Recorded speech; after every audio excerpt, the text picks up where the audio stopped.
Ladies and gentlemen, boys and girls, welcome to the Bradbury Group, New Zealand's best weekly political argument, hosted by the militant, Marxist, anti-Santa, Martin Bradbury. The Bradbury Group is streamed live on Rover, Sky TV, YouTube and Facebook. Proudly sponsored by Watea, journalism you can trust.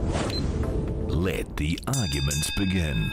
Kia ora Aotearoa, the true demarcation of power in a late-stage capitalism, liberal, progressive democracy is the 1% richest plus their 9% enablers versus the 90% rest of us. Welcome to the Bradbury Group Election 26, New Zealand's best weekly political argument. I'm your host, the editor of the daily blog, Martin Bradbury. Bomber to my comrades, Mr. Bradbury if you're nasty. My pronouns are us and we. Coming up on this evening's show, the political panel all-stars tonight are working class anvil Matthew Tukaki, business desk journalist Maria Slade, business journalist for the Post Dita Boni, and New Zealand Herald columnist, academic and political commentator Matthew Hooton. Tonight's 1-on-1 in 10 is the Minister of Defence Chris Penk on the new geopolitical environment in the Pacific, the need for a domestic drone industry, and are the RSA doing enough for veterans' mental health. Our extra 1-on-1 in 10 is Green MP Huana Lindon on climate change resilience, why marae need to be in the front line, and Green Party electrification policy. Shout out to Kiwi Skirt and Chewy from BHN moderating tonight's YouTube page. Good evening to all the Bradbury Easters online watching right now. Your comments will appear on screen as we go. Shout out to our Watea, Facebook, Rover, Spotify, Apple Podcast and Sky TV whānau. Remember to like and subscribe because that's all that's holding the fourth estate together right now. And our Twitter panel this evening is Tim Sell, and he'll be tweeting live online at Twitter, hashtag the Bradbury Group. Before all that, however, is this week's War on News. Brothers and sisters, it's week 8 of Donald's illegal war on Iran, and President Trump claimed last weekend that the Straits was open, only for Iran to say, no, it's not, and he said, yes, it is, and they said, no, it's not, and this farcical he said was all happening while Trump was promising that this entire geopolitical blunder would be over shortly, which it is not. Look, Trump either pays Iran for compensation for all the military damage he and Israel have caused, removes all economic sanctions, and accepts Iran controls the Straits, or he nukes the entire Iranian coastline. So how insane is he? We are all paying the price for a needless war that Trump and Israel initiated and has been empowered by our government's refusal to criticize them. Think lovingly of Donald, Israel, National, ACT, and New Zealand First each time you get punched in the balls at the petrol station this week. Talking of balls, Shane Jones has managed to take a principled position against the trade deal and made it a shitty attack campaign on Indians with his tsunami of butter chicken comments. The real issue here is that he made these comments on fringe cult group Reality Check Radio, who are so nutty and fruity they could be a chocolate bar. Oh, a white chocolate bar to be sure, but a fruity, nutty chocolate bar nevertheless, with anti-vax nanobots in the ingredients and a warning about the World Health Organization on the wrapper. Reality Check Radio is the main reason divorced uncles don't get invited to Christmas lunch any longer. They be so anti-vax fruity, they make your average Pride Parade look straight. As for a tsunami of butter chicken, how delicious. Can we throw in some pompadums and garlic naan? Let's be very clear here. As racist graffiti hating on Indians starts spreading in Auckland, our issues on the left with the Indian free trade deal is driven by genuine economic concerns about what the government are trying to sign us up to without us seeing it. It is not against Indians or migrants who make New Zealand their home. This is an open, tolerant, liberal, progressive democracy. Our issues when it comes to free trade is to ensure we don't sign away our economic sovereignty. It is not an excuse to start race baiting with our migrant brothers and sisters. Also, looking at Matua Shane, he doesn't look like he's ever met a butter chicken that he hasn't loved. And if a tsunami of it was headed towards New Zealand, he'd be the first running towards the beach with a fork and a shovel. And finally this week, I don't even know how to tell you this, Footage emerged of recreational white nationalist and raw meat warrior Pete Hegseth at a Pentagon prayer meeting for the safety of military search and rescue crews, where he quoted the fictional Pulp Fiction biblical quote from Ezekiel.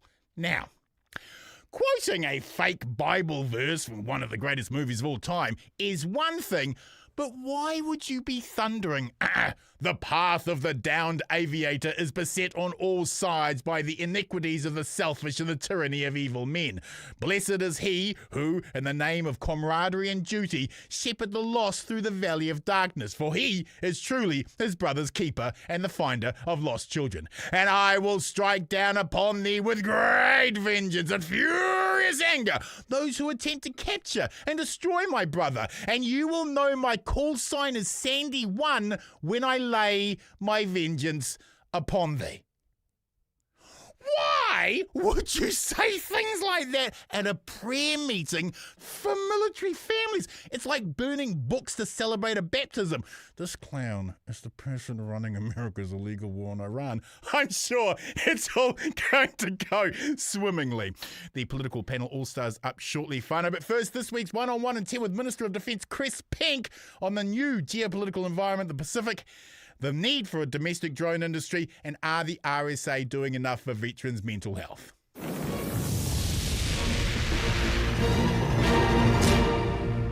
Kia ora, comrade. Welcome to the show, and thank you for being available to the Fourth Estate. Your democracy is grateful. Kia ora, good evening, Bomber. Minister, I'm pretty certain we predicted your entry into cabinet last time you were on the show, so congratulations on your appointment. Let me start by stating I am Mr. Pacifist. I celebrate our conscientious objectives, I respect our anti-war history, and I believe passionately in Keith Locke's forever foreign policy position that New Zealand should be friend to all and enemy to none. However, I am also the only one on the left calling New Zealand to lift its military spending because I have eyes and no Kiwi can pretend any longer that the Pacific is a benign environment. You are the new Minister of Defence. Is the New Zealand military right now, capable of defending the realm of New Zealand? We're capable of defending the realm of New Zealand in conjunction with partners, friends and allies, or rather technically an ally, singular, being Australia. We can't do it alone, and that's why it's important that we think carefully about the ways that we can complement and also be interoperable with allies and friends and partners, not only for the sake of the realm of New Zealand itself, but also those realm countries and our brothers and sisters in the Pacific who rely on us to some extent as well. With two superpowers vying for dominance in the Pacific, our neighbourhood is no longer strategically benign. Who poses the most threat to us, China or Trump's America? Well, I think there's strategic competition in the area, and that's no secret. I think that we have strong connections across economic and security interests with both the United States of America and China. Yes. And the analogy of the tightrope is not a novel one, but certainly I think it's a reasonable way of understanding that we need to balance those various considerations. And if we can be friend to all and enemy to none, as you and Keith Locke posited, then that will be a very good thing. But we can't be naive as well about the fact that we live in a world, in a part of the world that is very attractive in terms of minerals, in terms of fisheries. Environmental protection is important, as well as those military effects that we require a defence force to have on our behalf. We are currently wargaming with America. Is that appropriate after Trump promised war crimes against the Iranian people and threatened to annihilate a 7,000-year-old civilization? It's appropriate that we have training and exercises in conjunction with the United States of America and other allies and partners. Of course, it's also appropriate that we maintain an independent foreign policy in terms of any operational theatres. You note that we are not engaged in the Middle East. For example, we were not consulted upon military action there beforehand or after, for that matter, but we choose, in accordance with our independent foreign policy, theatres in which we seek to become involved in a way that reflects our ideals and interests. China has complained over NZDF harassment near its airspace. Isn't that a tad rich when you consider China's flotilla of 3 ships in the Tasman Sea last year shut down commercial aviation? Well, at the time, we commented that we thought that the interactions were not professional, and we maintain that view as to that interaction in the Tasman Sea of a year or so ago. In relation to recent interactions, I've seen nothing that's indicated that New Zealand Defence Force personnel and platforms operated in any manner other than a lawful, safe and professional one, and that's the position of the New Zealand government. There are rumours that a Chinese submarine was also shadowing those ships. Can you confirm that rumour? No, I can't. We have an enormous economic zone. Drones are clearly the next generation. Why don't we have a domestic drone industry backed up by the state? Isn't that effectively pillar two? Well, we do have a domestic drone industry. Of course, it could be broader and deeper, and we're interested to find ways through the defence industry strategy, which in turn flows from the Defence Capability Plan, committing to an increase in our defence spending to the tune of 2% of GDP by the year 2032-33, and of course, drone, that is to say unmanned or uncrewed systems in the air, on the land, on the sea, and potentially under the surface of the sea will be a major component of that. So watch the space in terms of procurement decisions. So you're saying that this government, that drone expansion of the industry, that would be something you'd seriously consider? Absolutely. My grandfather was an officer in the Royal New Zealand Navy, so I have a soft spot for the RSA. The current schism between head office wanting more services for veterans and local RSA who see the social role they play as the most important service they provide has caused a lot of friction. What's your perspective? Yeah, I mean, there has been some friction, and that's been a matter of public record. It's a non-government organisation, which means that it's not for me as the minister on behalf of the government to seek to intervene. There are ways that we can support the work of the RSA and vice versa, and I'm really pleased that they do that. So without involving myself in the internal politics of that organisation, I note that they've conducted a constitutional review, have made some changes, and I hope that they'll be responsive to their members, and I'm sure that they will. And of course, I'd take the opportunity in the week before Anzac Day to encourage everyone to support their local veterans through their local RSA by purchasing the poppy. Amen. On the issue of the recent ruling against Veterans Affairs, our military whānau put their lives at risk. Now, I may not agree with the conflicts they're sent to fight, but sweet Jesus, if our veterans are injured in the line of duty, we have a moral obligation beyond cost to those men and women, don't we? We do. We have a legal and a moral obligation. The legal obligation is contained in the Veteran Support Act, and it's been interpreted in a certain way since its inception, 2014, a recent court case, as you've alluded to, taken by the estate of Tawhiri Gardner, RIP, a great New Zealander who served with distinction, has cast doubt, or rather, for now at least, overturned the interpretation of that. And so we're considering carefully as the government what the implications for the delivery of services, including the timely provision of services. And so it's not just that those who are injured or ill on qualifying operational service need to get those services. They need that in a way that can be verified, and of course therefore a system that is protected for the benefit of those who need it most and deserve it, which is of course exactly what the system is designed to achieve. For me, Anzac Day has always been a solemn moment where this generation promises the next generation that we will not waste the fruits of our youth and throw them into the mincer of war as we have in the past. For you, what's Anzac Day mean?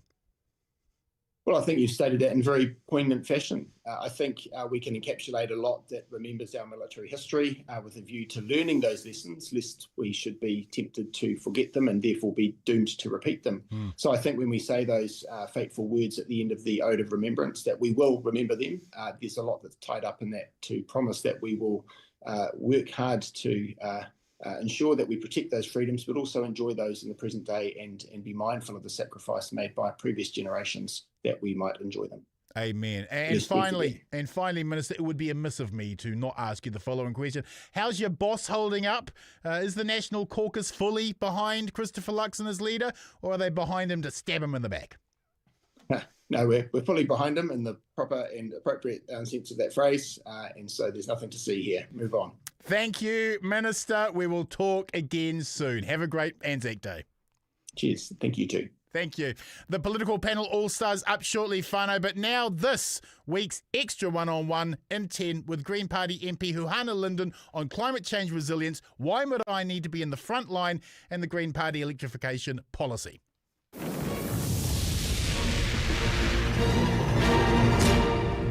Kia ora, comrade. Welcome to the show and thank you for being available to the Fourth Estate. Your democracy is grateful. Tēnā koe, tēnā tātou katoa. Comrade, can we first get you to give us an update on the clean-up from the last extreme weather event in Northland, please? Let's just say it's a work in progress. We were hit both in January and March in Kaitokiro, on the East Coast and also West Coast. And we have seen slow progress in the way that we are supporting those impacted both in January, and we are still in the cleanup mode for those hit in March. In no way can I understate the impact that it has had on whānau and the loss of homes, of employment, because people have been taking a lot of time off work to clean up. Sure. And the patchy way that the system has supported and also, forgotten some of our whānau who need that additional help. It feels extra terrible because Northland always gets ignored. It is one of the most beautiful parts of New Zealand. It has been underfunded for decades now. Infrastructure, social services, job creation. Everyone talks a big game about doing funding for Northland, but very few actually provide it. So getting hit by climate change, it really does matter, doesn't it? Yeah, absolutely. And as coastal people and inland whānau, water is the biggest risk, whether it is flooding or whether it is erosion. We have lost access to communities and seen massive slips that have shut off coastal whānau in Ngāti Wai. And then in Hokianga, where we've had massive silt deposits and slash from the hills have come down into the Whirinaki Valley and beyond. And with whānau that are houseless right now, it is difficult. And I've just been contacted again to support following up for whānau who are displaced. And that's a continued discussion with Crown agents, as I do worry that as we shift all the time in terms of our focus and our response, but what is the enduring plan of action to help these whānau? Exactly. Hawke's Bay Mayor called the cyclone weather warnings as woke because the worst didn't happen. Should the Mayor ask the people of Northland, Tauranga and Wellington about the weather being woke? Well, let's just say that some of our communities knew that this is coming. Climate change is not some myth or something swirling around in the atmosphere. Communities have been getting ready for a number of years. And so I want to pay tribute to Whirinaki Hokianga, Te Hiku too. They have a managed retreat plan.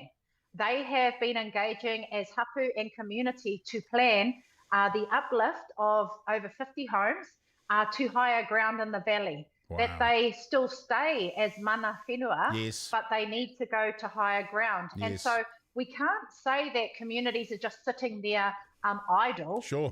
They are solutions focused and they want to see change, but it will require support. Of course. As it will be a mixture of both general title land and whenua Māori that will contribute to this managed retreat. Marae around the nation always open their space to everyone in the community who needs help during a natural disaster. They are on the front line of climate change, yet the Labour-era Emergency Management Bill was scrapped in 2024 because National Act and New Zealand First were against the co-governance language. Isn't that adding injury to insult? Yeah, and the rubber does hit the road in times of crisis, and Māori stand up. And their doors are open to the entire community. Exactly. Our marae are very low on the ground in terms of the human capital. It's a struggle every day to keep their lights on and pay the insurance. But when time comes, like the storms that we're having, marae are there to help. Yeah. And so it's a community effort. And I've been fortunate in my time being the CEO of Ngāti Trust Board to support marae resilience tangibly with solar panels, with supporting the emergency pods being established. We have batteries going into marae. We have these civil defence plans because finally, you know, CDM, civil defence, started recognising the importance of marae as a part of the rich fabric of connections and the wider robustness of the system. So finally, we're starting to get recognised. The Greens in their State of the Planet address hammered home the desperate need to get away from fossil fuels and focus on 100% sustainable electrification. Why is the government dragging its heels?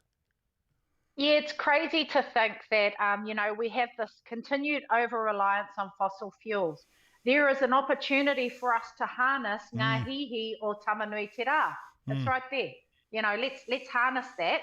And, you know, if we were to think about solar on all of our public buildings, solar on our schools, solar on our marae, solar on our homes, you know, like simple stuff. If we invest in it, it will help our communities to be resilient.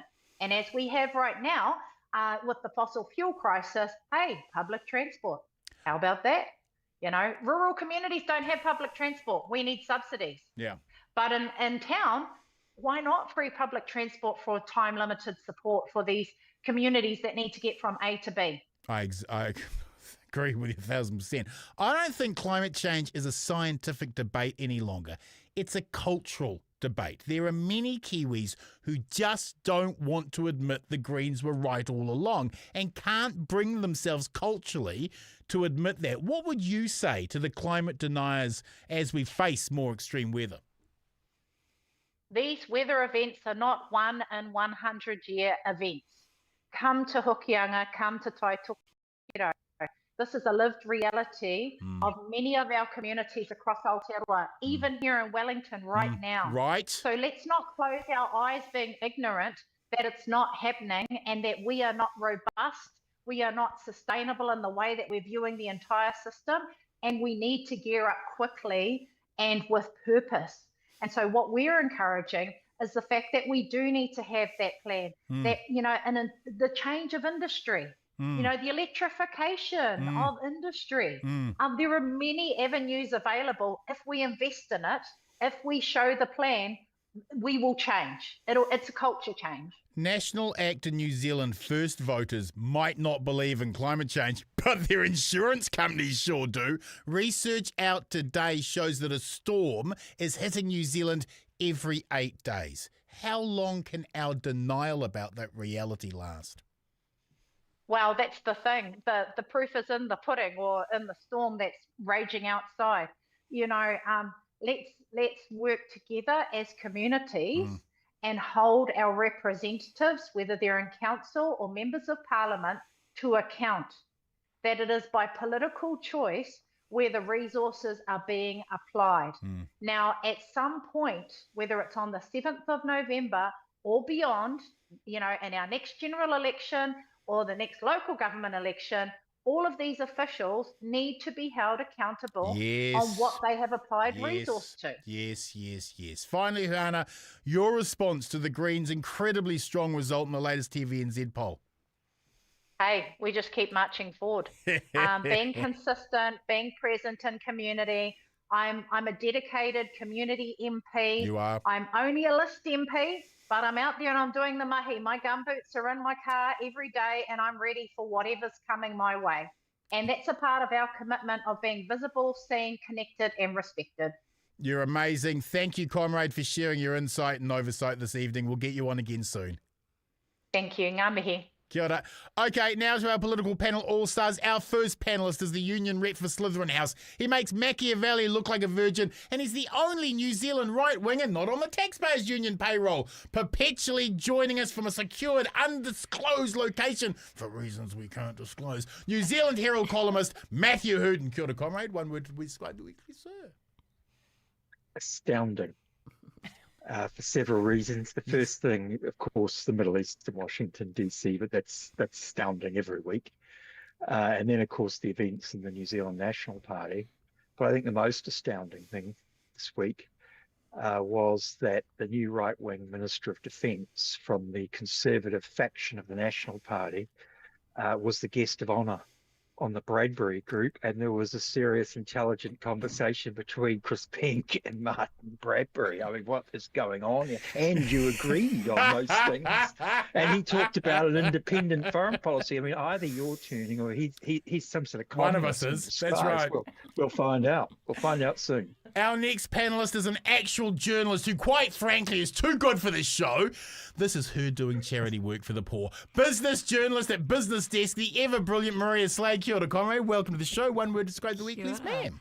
Wet. Yes. Could it rain anymore in this small little South Pacific nation of ours, particularly after listening to Huhana's interview and thinking about Wellington? I grew up in Wellington. I do not remember flooding like that. Perhaps out in the Hutt Valley at times, but not in the centre of town. So, crazy. Shout out to the Wellingtonians. Our next panellist is also an actual journalist who is, again, way too good for this show. She's one of the greatest voices Gen X has left in the media, and her work, like Maria's, is a must-read weekly fourth estate journalism. The post-Auckland business journalist Dita Boni. Kia ora, comrade. Welcome to the show. One word to describe the week, please.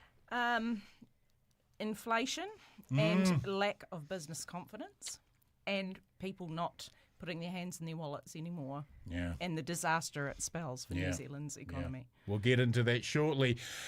And last but certainly not least, he's the Māori for all seasons, former Australian talkback host, broadcaster of the mighty Wātea and raconteur, the working class anvil that is Matthew Tukaki. Kia ora, comrade. One word to describe the week, please. Broke back. Broke back? Broke back. Now, don't get me wrong. Let me explain myself just barely. Sure. My wallet is broken, my back. It's empty. I'm watching something, though, that is not on the list for discussions tonight. I'm watching the ACCC in Australia investigation inquiry into the supermarkets. Yes. Today, up in the court was, of course, Woolworths, who have operations here through what was Countdown.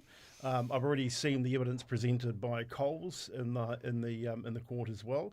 Basically, the accusation is that they are manipulating pricing. Sure. And because Woolworths has such a large network here in New Zealand with price drops and marketing and all this other sort of stuff, I'm really keen to understand what the flow-on impact will be here, considering a lot of those marketing initiatives that the ACCC in Australia has harangued them on is happening here. Right. And also, obviously, the Commerce Commission have said recently that they're keen on having a look at supermarkets. New Zealand First have issued a policy about breaking the back, another back, of the supermarket duopoly. So really, really interested to see how this one goes. It is the state's obligation to regulate capitalism so the oligarchs, monopolies and duopolies don't win, isn't it? Well, It is. I think people also forget that in Australia, Woolworths and Coles not only have a massive stranglehold over the FMCG, fast-moving consumable goods market. There are pharmacies in these supermarkets.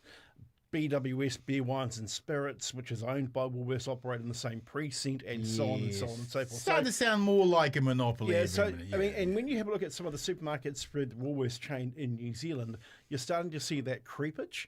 Coles used to have a big handle on the insurance and credit card market. But fascinating too that Woolworths is one of the single largest owners and operators of poker machines as well. So what's really interesting. I was watching. I was watching a fellow called Professor Alan Bells today. I quite like Alan. He used to be the chairman of the ACCC. And he was talking through this in real practical terms that people, the regular punter, if you like, can understand. And the flow-on impact of what is going on with those supermarket chains in Australia and what's happening here really, really hits the hip pocket, the wallet, if you like, here in New Zealand and other locations. Another retailer you're going to want to keep an eye on then is Chemist Warehouse. My business desk colleague, Seal Mai, just recently did a piece just the other day about I think they've got something like 70 odd stores here so far. Yes, They've that's got right. massive expansion plans. They want to pretty much double it. They're on track to, wipe out the community pharmacy, basically with their might. Yeah. So that's a sort of interesting prospect. Well, of course, we've seen that with butchers and bakers and to throw in candlestick makers through the large supermarket chains already. The number of apprenticeships for butchery has gone down or been reduced as it's consolidated within the supermarket chains. Why is this all important to my audience over at Wātea World Cost of Living 101? Absolutely. Brothers and sisters, let's get into tonight's show. Issue 1, week 8 of Trump's illegal war on Iran, and what now for the New Zealand economy? Issue 2, TVNZ poll Bombshell, winners, losers, and predictions. And issue 3 tonight, bets on who Hooton is lining up for the National Party leadership coup. Plus, we'll have a final word at the end of the show where each pundit gets to go to the mountaintop to see who breaches broadcasting standards this week. My money is so on Tukaki. Let's kick things off with issue 1, and that is week 8 of Trump's illegal war against Iran.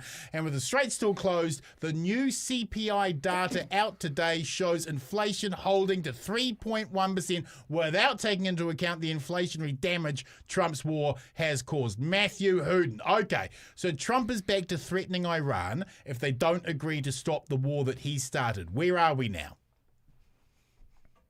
Well, as I said last week, you shouldn't take any notice of what President Trump says or puts out on social media.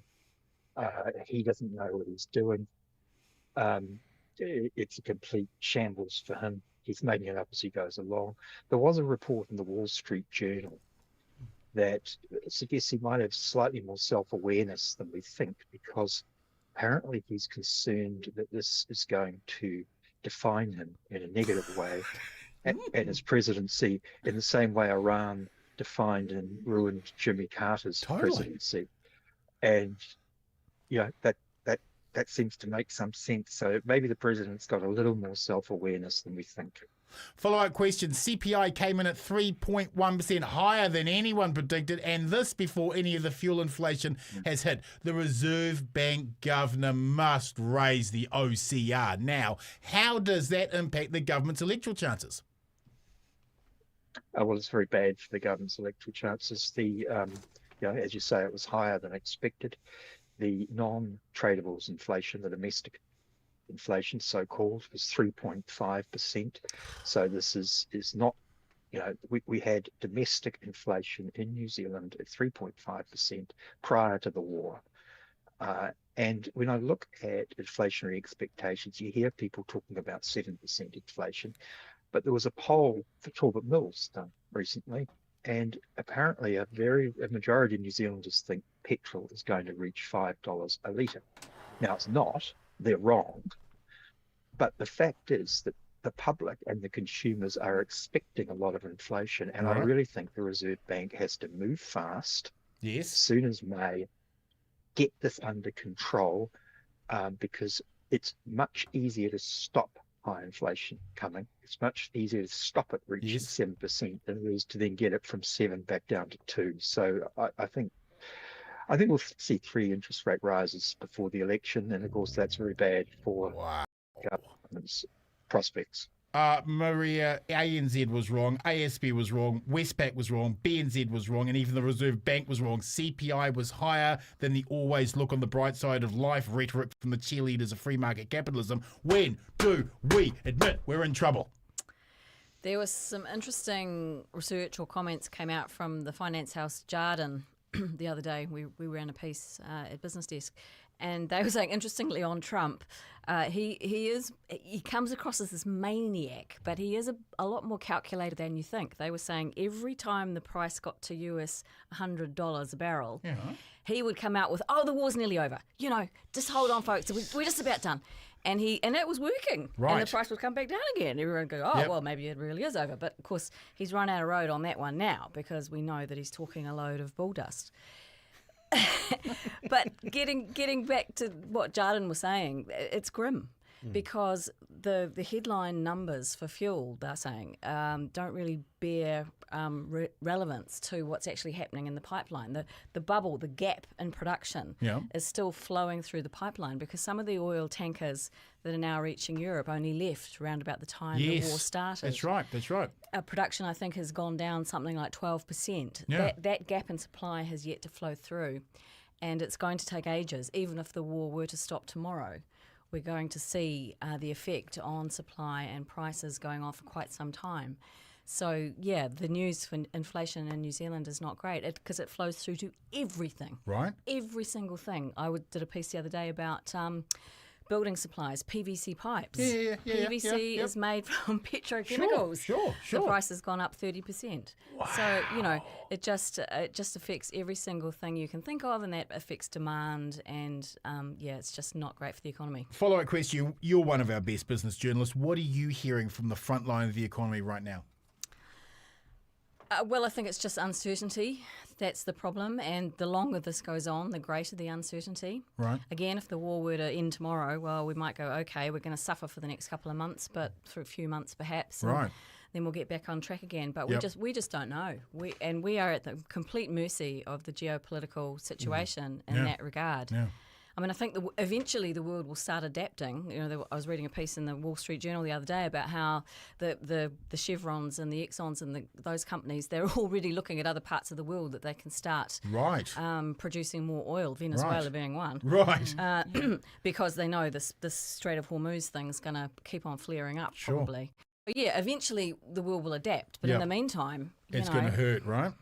Dita, Treasury's worst case scenario now on inflation is 7.5%. What would 7.5% do to the New Zealand economy right now?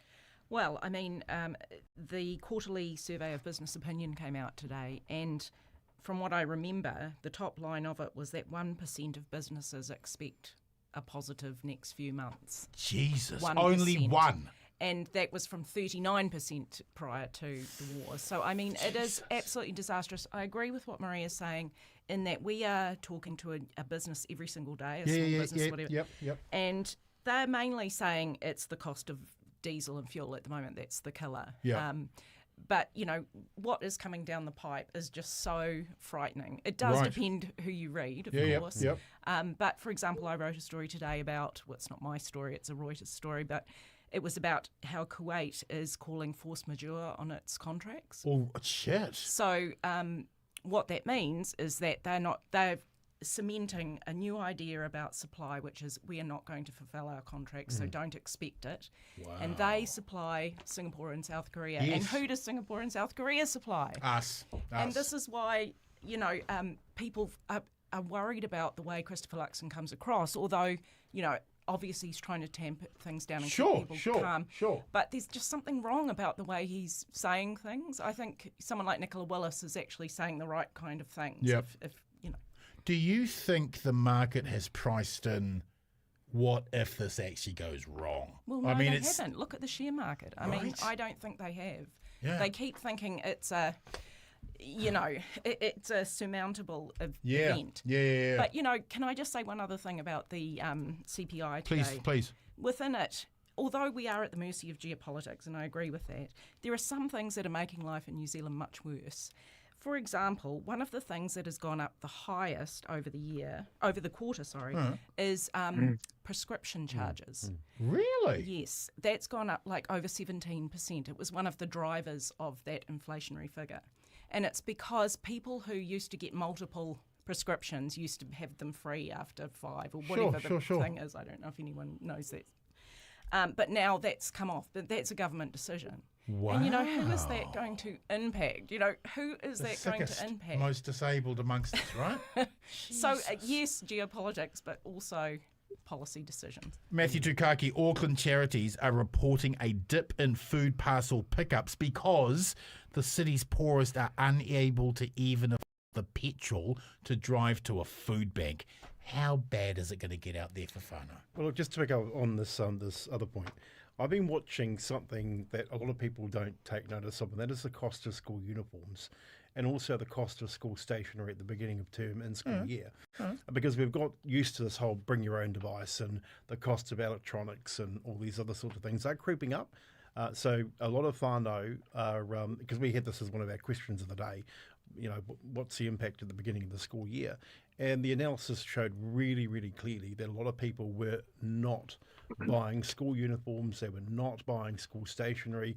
And for those who could afford to bring your own device, there were no longer any BYODs. That plays into also the retail sector to some degree. So the warehouse stationery and the warehouse and Noel Livings and all these other outlets, they rely on that pickup in consumer spend at those key trunks of the year. So that's one to watch. The other one, also just about the medications. I'm sorry, I know this is about charities and stuff and food banks, but I was having a listen to the Mayor of Wairoa this morning, Craig Little. He was talking about, the cost of getting from Wairoa to hospital and health appointments in either Tairāpiti, Gisborne, or down to the Hawke's Bay for dialysis or what have you. A lot of people just can't afford it. Huhana will tell you as well, in a discussion I had with her just the other day, about the number of people that come for cancer treatment here in Auckland from the far north, and they can't afford the gas to put in the car. Now, as somebody who's going through treatment myself here in Auckland, I have seen, and this is anecdotal only, I've seen people that I regularly see, I'm not seeing. And I don't have their phone numbers to pick up and ask them where they are. So that's another insight just into that. Just in terms of the food banks, Manukau Urban Māori Authority, where we operate out of the radio station, they run a food bank. Yes. And I spoke to them this morning about what they're seeing, and they're seeing an increase in demand, but they're not necessarily seeing people come and pick up that demand. Wow. And there's all sorts of stories about dentist visits being cancelled. But what really concerns me, the blow-on impacts of what's going on out there with the New Zealand economy, are our older people. They're isolated, they're lonely, they've got no one to fixed ring. Incomes. Fixed incomes. It's not as if they're getting a pay increase. And a lot of them are also isolated for the fact that their families are just no longer here anymore. And that plays into the number of people that have left the country over recent years. I think 77,000 have migrated, or whatever the number might be. So you've got all these different things. What I'm not seeing coming down the line, just coming back to a point I want to make, I'm not seeing the government, who's distracted by all this nonsense business about who's nicking who and who's taking who out. I'm not seeing any plan on what investment in the economy is. I mean, in Australia, and I know I talk about Australia a lot, but in Australia I see a defence strategic plan that's going to see $50-odd billion put into the economy over the next decade. Whether it's mainly don't agree with buying weapons of war and all the rest of it, but there seems to be a plan of putting money to stimulate the economy, and here in New Zealand, we shy away from Marsden that. Point. I mean, that's hardly kickstarting the economy. Quick round to all of you. What will the inflation rate be in November of 2026? Matthew Hooton? November of 26. I'd say, as I always say, it should be 2, because the Reserve Bank should crack down early and stop it. What will it be? From anything else. 6. Jesus Christ. Maria, what's it going to be? Oh, I really don't know, but you wouldn't go past 4. Dita? Yeah, I'd say over 4. 4 or over 4. Tukaki. I would have said 5 easy. We're so screwed. Okay, comrades, we need to move on to issue 2 tonight, and that is the Bombshell TVNZ poll that puts Labour, Green and Te Pāti Māori in as the government. Maria, TVNZ polls are the beige cardies of the polling world. So to see massive swings like 5% and 4% drops are extraordinary. Is this a rogue poll or an electorate earthquake? Well, we've just done a poll tracker. My fantastic colleague, Sapir, who used to work with Dita here, of course, now ours, has just done this lovely poll tracker which amalgamates all the polls. And so you look at the averages. And I'm afraid the news is not good for the current coalition. Last I looked at it today, it was dipping just below 30%. And Labour obviously well up in the 36s thereabouts. So that's an average of the polls. So I don't think you can say that this is a rogue poll. What was surprising to you out of the polls? How well New Zealand First is doing compared with everybody else. I mean, the Greens are going okay, ACTA, going okay, but New Zealand, that's where National's losing their support to, it would seem. It's going to New Zealand First, which is kind of scary. Dita, top at 3% is extraordinary for them, and Roy Morgan had them at 4%. Could they be the election surprise in November? I mean, I think it would be great if they were, because they have genuinely unique, youth-oriented policies, intelligent, green, and all the rest. just counterpoint, though, to what you were saying, I didn't really see the TVNZ one as a bombshell, sorry. It's still only one seat in it. Yep. So, and that's pretty much what I mean, I know you've got the data, and the polls we've been seeing have really they've been going... Has been neck and back neck. and forth. Yep. I mean, I guess the composition of the coalition looks quite different. I mean, I think the real wild card, and you can probably answer this better, Matthew, is the Marae Party. Because, they have imploded. I mean, you kind of think who would vote for them, but obviously some people will. And so that's going to skew the result as to how many seats they retain. Tukaki. Yeah, good question. I think it comes down to the electorate vote versus the party vote with the party Māori, and then we get into the overhang and all the rest of it. Yes, triggering an overhang. So I cannot see them losing necessarily the seat of Waiariki. Yes. Rawiri Waititi is a very strong local MP. Totally. And he's got the hugger boogies about him and all the rest of it. So that's always a good shot.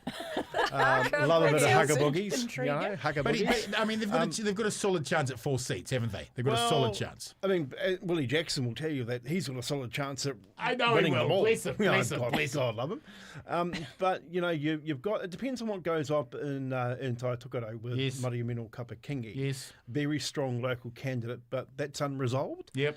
So that's an electorate seat. Huhana's running there. Well, that could be a split vote, and we've seen that sort of thing occur before as well. But Maria Mino's a really strong candidate. Sure. So I think it comes down to the electorates and who the strong candidates are, and I'm certainly watching who the candidates are. Kieran Leone for Labour. Yes, she'll be interesting. I mean, no secret that I took umbrage at Ordini Kaipara only weeks after being elected, who said that she needed a break from her $178,000 a year bloody salary.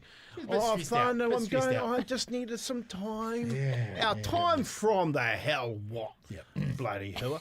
Matthew Hooton, there are rumours circulating that internal polling by National has the party falling to 25% on election day. Is this true, and are you the one peddling those rumours? Well, you can't poll what will happen on election day, so no. Often what these parties do is they're polling. They have a track poll where they do 150 people a night, so it's sort of 450 over 3 nights, and you get a rolling average. So when there's very small samples like that, you can get nights where a major party will be down 5 and up 5 the next. So, there will be numbers. And of course, the Prime Minister has his people in Melbourne. He does.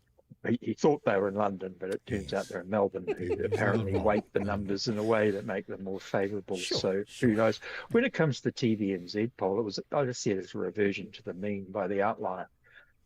All the other polls had the National at 29 and 30. In fact, the TVNZ poll was almost identical to the Freshwater poll that was published in the Post, I think a month ago. And Freshwater is an outstanding global polling company. With links to the British Conservative Party and the British Green Party, and it's an extremely good polling company, and it seems to sort of be a month or so ahead of the other pollsters. But of course, TVNZ is the one that, for some reason, politicians and the public and the media take the most notice of, and so it was reported as National going from 34 to 30, where in fact, it wasn't that. It wasn't that big. Follow-up question. If you were advising the National Party, Matthew, if you were, what would you tell them based on the TVNZ poll? Change the Prime Minister. Comrades, we need to move on to issue 3 tonight, and that is bets on who is Hooton manoeuvring as the next leader of whatever National Party coup is currently plotting. Dita. Insane scenes in Parliament today with the PM refusing to answer questions. Who is Hooton backing? I actually don't know who Matthew Hooton is backing, but I still maintain that Nicola Willis is the obvious choice and should have been in there a while ago. Yeah. We know that Christopher Luxon, who is not, I don't think, a terrible human being, but he does not like politics. He doesn't like that part of the job. He's just got no affinity for the common person. He makes C-3PO look wooden. Yeah, I know. How does one do that? I don't know. I don't really know. He has all the charm of a car crash. I mean, it's just. Hey, he put the walk in Ewok. I know. But exactly. she's got vigour. Yes, yeah. She's got dynamism. Believe her. You'd believe her if she Yes. said something. Well, like, And also she's got that thing that right-wing people seem to like, that kind of Madame Lash element to her. She certainly does. She And certainly I think does. that cannot be underestimated as a thing for right-wing men. Matthew Tukaki, Winston warns allowing the vote was egotistical and there will be consequences. That's words. Hang on, I'm still on Madame Lash. Hang on. Is New Zealand first looking to go early in a snap election? I wouldn't think so. I mean, I think Winston would want to bleed this out for a little bit longer. Now that we know where the National Party vote is bleeding to, it would be premature for Winston to want to go early. Just quickly, though, just on this whole cockamamie nonsense that happened this morning, I learnt very early on, having been through, I'm obviously not a Prime Minister, but I called on a vote one day. Yeah. And I won overwhelmingly, unanimously. Yes. I heard the rumours that somebody wanted to roll me. Yep. And I was in the marae and I said, call it, bring it on, stand up, blah, blah, blah, blah, blah. And I won. 3 weeks later, I was nicked. Yeah. Gone ski. Maria, the PM is blaming the media for scrutiny on his leadership after he claimed 5 disgruntled MPs were moaning and complaining. If the PM doesn't want the media covering his leadership issues, why does he keep talking about his leadership issues? Oh, gee, that old chestnut. Blame the media. It is, right? Gee, that we should scrutinise who's leading our country and be critical of the way they are presenting. Gee, how awful. That was a bold move this morning, I thought, to call it. Yes. But I guess he, it had to come to a put up or shut up moment. But as Matthew says, it's not going to go away, is it? No. And in terms of who Matthew Hooton's backing, I don't know who you're backing either, Matthew, but I am the 100% with my sister over here. And I've said it before on this podcast. I have. You have. They should have put, I don't know why they didn't put Nicola Willis in the last time around. Doesn't make any sense. I've probably said this. Is it because she was a girl? Was that the problem? They have to be in desperate straits before they will put a woman anywhere. We have her on the next week, I'll put it to it. Matthew Hooton, the PM attacked the media for questioning his leadership. Is it a smart move to criticise the piranhas while you're bleeding out in the pool? Jesus. Oh, well, he doesn't have any options, and so that was the one he took. He can't attack his own caucus, although he did attack 5 of them. Well, yes. Then he did. So it's what politicians say when they're in trouble. And the media can be annoying, but that's the price of democracy. Who do you think might be the next leader of the National Party? Come on. Odds on. Everyone's listening. Well, I mean, at the moment, Nicola Willis and Chris Bishop and Mark Mitchell are the candidates people are talking about most. I think the issue is if the Prime Minister was to fall, his remaining supporters have a say in the replacement. And he may want to nominate Mark Mitchell, who's a Conservative, or maybe Chris Penk, who's obviously an outstanding communicator, as we saw today, who's also in the Conservative faction. Or he may feel he should nominate his deputy, Nicola Willis. But it's not a question of who versus Luxon. It's if Luxon's gone, who do the 48 MPs choose? And there's slightly different questions from how the media is framing the debate. Comrades, we need to wrap the show with the final word. Maria, your final word this week is? Well, actually, I gave Chris Penk quite a good review in my column the other day because I think as building and construction minister, he's done a good job, has done good work. Hasn't he? And one of the thing I was writing about was the Overseas Building Products Act. Yeah. Hasn't had much of an impact yet. It's going to take time to flow through, but I think if the government does change, I think they'd be nuts to unwind that because it's kind of what needs to happen. Yeah. But more to what I've been writing about in my kind of area, the thing that's really got me going this week is the Sunfield decision. So this is the master planned community that publicly listed developer Winton wants to put in northeast of Papakura. Yeah. It's on a floodplain. It's in the flight path of Ardmore Airport. There is no water or wastewater infrastructure. There is no public transport within Kui, but Winton are big donators to the National Act Coalition, and somehow this thing got fast-track approval. What do you know? On the very day that they signed the city deal, Auckland Council and the government, with the government saying, "Oh, look, we need to intensify," Auckland Council appealed the fast track. They are going to appeal the fast, and it was a unanimous decision. They are going to appeal to the High Court the decision to fast track Sunfield because. Why are we building on floodplains? Why would we want to build on a floodplain? And this project would leapfrog every other sort of area that is desperate for better stormwater infrastructure. It's just nuts, and I'm going to be very interested to see how it plays out. Thank you for the work you're doing on that front. God, you're important. Matthew Tukaki, your final word, please, sir. Anzac Day. So Buck Shelford stepped down as president of the RSA. That's right. I think that itself will hopefully lead to a bit of healing within the RSA and the veterans community. I met with the Royal Commissioners from Australia on veteran suicide back in 2022. Yes. And Nick Caldas, and that report is out, and that obviously encapsulated a whole lot of New Zealand servicemen and women as well. And so I think, Chris, while he can't comment, I think it's good to have a new minister, a fresh perspective maybe at the RSA, and possibly a way through for our veterans who desperately need our help and support. Yep. And he referenced Tāwira Gardner's case at Hekia. Yes. No secret, was a very good friend of mine. Yes. And it was good to see that work is being done in that area because... we're saying we've said goodbye to all of our World War I veterans. Yeah. Our World War II veterans are passing, into history now as well. We're left with the fellows that fought in Korea, the Konfrontasi, Malaysia, and even Vietnam. I mean, Major Bonata passed away the other day. And so, it's not only an opportunity to reflect, but it's an opportunity to do. And I think, what's happening in the RSA is symptomatic. Sometimes that happens within general New Zealand society. We squabble for no reason at all other than just to have a squabble. And that's just dumb. Dita, your final word? I took the bus today, as I often do, from Ponsonby, where stuff is, down to the CPI announcement. And every time you take the inner city bus, you share it with people screaming abuse, just drunk, just disorderly and so forth. And it occurred to me that a budget is coming up. It's going to be another austerity budget. And we are just creating more and more people like that who are actually, Queen Street is the engine of our economy. Mm-hmm. And Queen Street is not pleasant. Yeah. It's still not pleasant to go to after all this time because we keep electing people who want to run their red pen through things.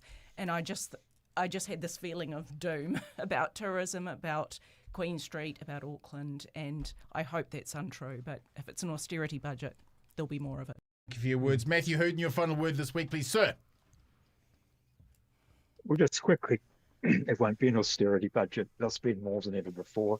And Maria, great to hear you're interested in Sunfield. That is an absolutely outrageous situation. Why is it called Sunfield? It's the most cynical name because it's a better name than floodplain. And the people behind it know exactly why they chose that term. Right. But I do think now that it looks likely, after what happened today, that Luxon will survive. That means there's a very high probability of a Labour government, much more than I think even the polls are showing. And I think had the media scrutinised the then opposition a bit harder, Christopher Luxon's incompetence and unsuitability for the role would have become known before the last election. And I do think that there probably should be now greater scrutiny on the Labour Party. Now it is looking as if it is going to come to office in November or earlier. And does it plan to be one of those great reforming Labour governments that come along every 50 years and seriously tackle New Zealand's problems? Or are these just a bunch of student politicians who are just pleased that their turns come around a little bit earlier? And I fear it's the latter.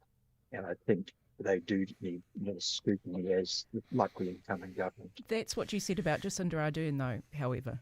And what a disaster she was. Oh, you mean bitch. You mean bitch. Thank you, comrades. And now to my final word. Brothers and sisters, I appreciate everyone is busy and the cost of living is biting. But the new mass surveillance powers the police are handing themselves under the Move On powers aimed against the homeless are an insane abuse of power.